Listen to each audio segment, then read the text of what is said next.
Hello everyone! Welcome back to Pampalette. It's good to have you here. Today I'm coming back with a more traditional planner/journaling video because I will show you how I've been using my Hobonichi cousin the past month.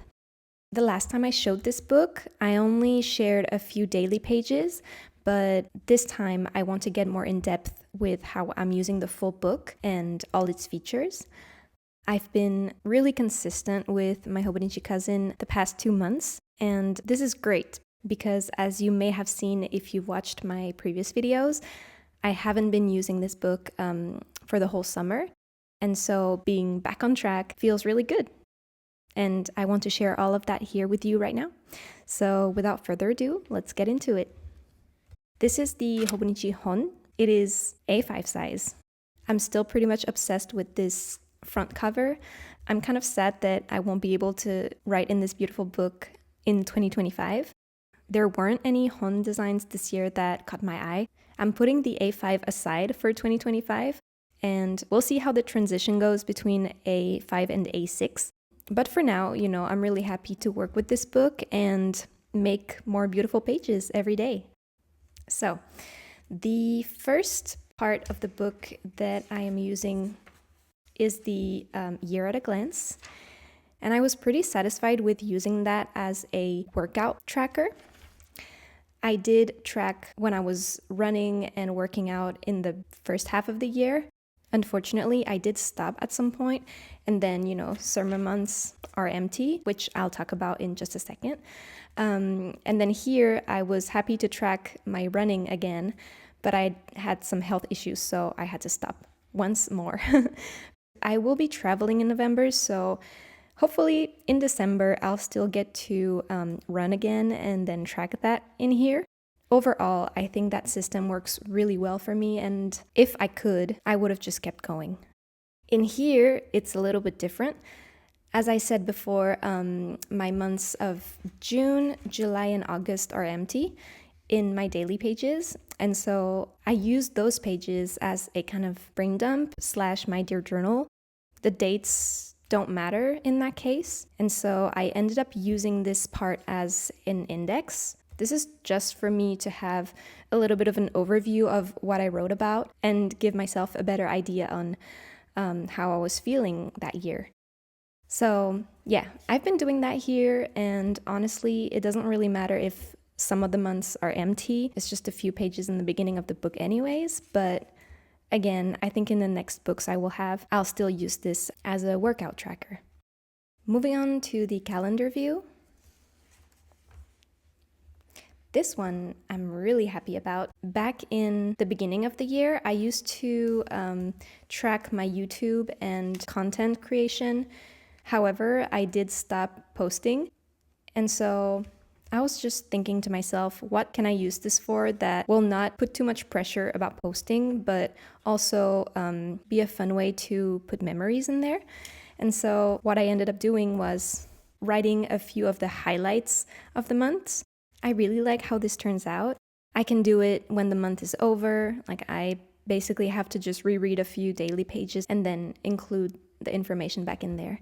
I've been doing that for the month of September and the month of October, and I've just been on a roll with this. I love it. I think it's fun and creative in a way that's not taking too much time or make me feel like I have to do it a certain way. There's less pressure, and I'm glad that the calendar view is still in the A6 because I will definitely want to keep doing that for a long time. Let's move on now to the weekly view.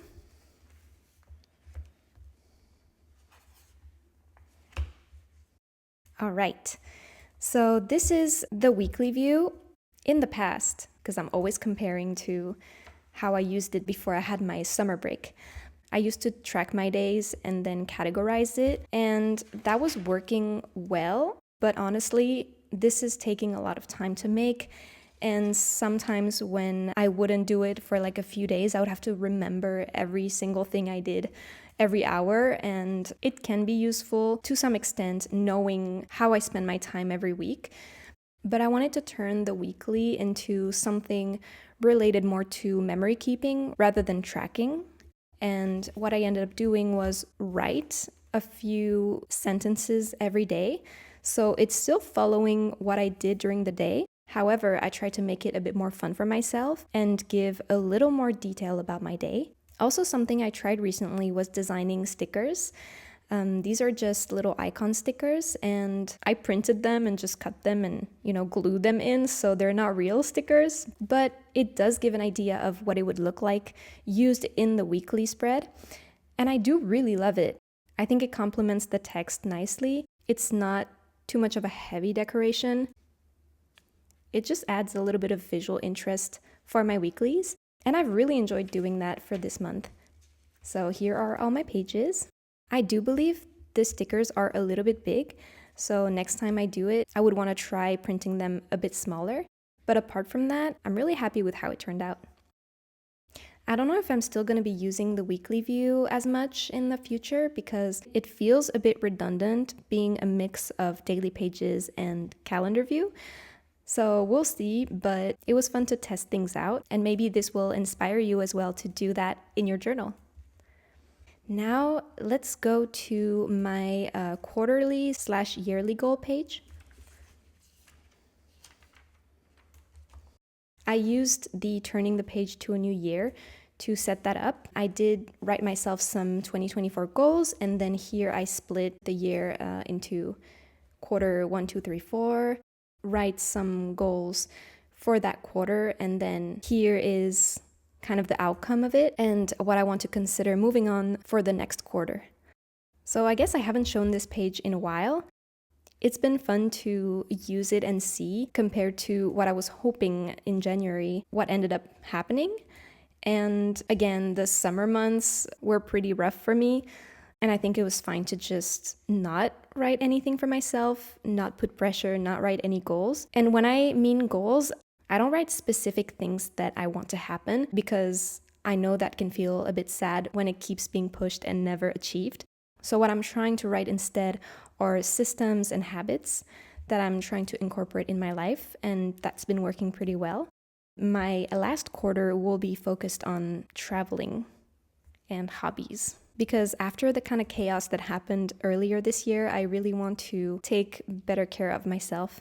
So yeah, I wrote end the year on a lighter note and be kind with myself and be grateful every single day. I feel like it's a good little reminder to have. And now let's look at my daily pages.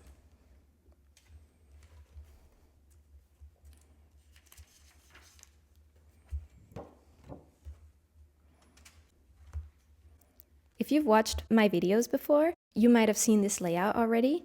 I'm happy to say that I did stick with it for the whole year. So that's a plus. I didn't stamp the month this time. I was a bit lazy, I won't lie. So I did use stickers to kind of give this nice title to the page. This is the introduction to the month. And then at the end of the month, usually what I do is I write kind of like all the highlights of that month. It is a little bit similar to my calendar view. However, I'm adding some drawings. Maybe there's more that I can include in here. And this feels kind of like my little ritual with myself. And I will just keep doing that. I mean, I did start this back in March. And it's just a fun visual way to see what's been on my mind and what I was doing that month. So yeah, here was March, April, and May. And then, well, summer happened. I was back in September with this. Now let's take a look at my pages. You may have seen this one already in my previous journal video. Overall, I would say that I had a lot of fun decorating my pages this month. Put a little bit of ephemera, keeping it nice and neat, printing more images, and doing more minimal decoration. I feel like I was really trying to find the most effective way to want to write every day in my journal and not feel like I have to do so much with my pages. And I'm pretty confident to say that this has been my favorite month in my journal so far. I don't always print images related to what happened that day. When I can, I do put little tickets here and there. And then what usually happens too is that I decorate 4 days in a row. so that I can just write and I don't have to worry about anything else for those days. I think it's really convenient if you are kind of busy going around traveling to just have those pages ready and not think too hard on it. That was really the lesson for these past month, is how can I make it easier for myself? And yeah, I have some spreads like this that are way simpler, and then spreads like this where I'm having a little bit more fun, and I feel like overall they really complement each other. That is one of my favorite spreads for this month. There's a little hint of my trip in November, but I will tell you more about it and then you will see videos, of course. A little bag of tea. That's when I posted my vlog. I invite you to watch it if you haven't done so. It's my first full vlog video. It's a really cozy time where I just go to cafes in Paris and write in my journal and just enjoy autumn in France. So yeah, feel free to watch it after that. I'm trying to bring in some of the more fall cozy color palettes in here, and it's just been a great time. Ending the month on The Little Prince. I really like this spread for that. Halloween Day, just a few stickers. Again, keeping it pretty simple. My title page for November that I'm gonna fill out at the end of November. And then I'll just show you the few pages I have in November already because the month has started and you deserve to see. I bought a few books to read for this month. I haven't been reading in a while, but because I'm traveling, I wanted to have some things to do while I sit at cafes. So yeah, I'm really excited to sit down with those books. This was yesterday, so yeah, we reached the end. I still have yet to decorate these pages and start writing. This is all for my Hobonichi HON / cousin flip through. I hope that you liked the video, that you feel inspired maybe to use those systems yourself. Let me know in the comments if you have different systems. I'm curious to know, and maybe I would want to try them as well. Thank you for watching all the way through, always. Feel free to hit the like button and or write a little comment about your day or just to say hi. I always appreciate it, and I hope you have a lot of fun in your journals as well for this last quarter of 2024. Take really good care. I will see you in the next one. Bye!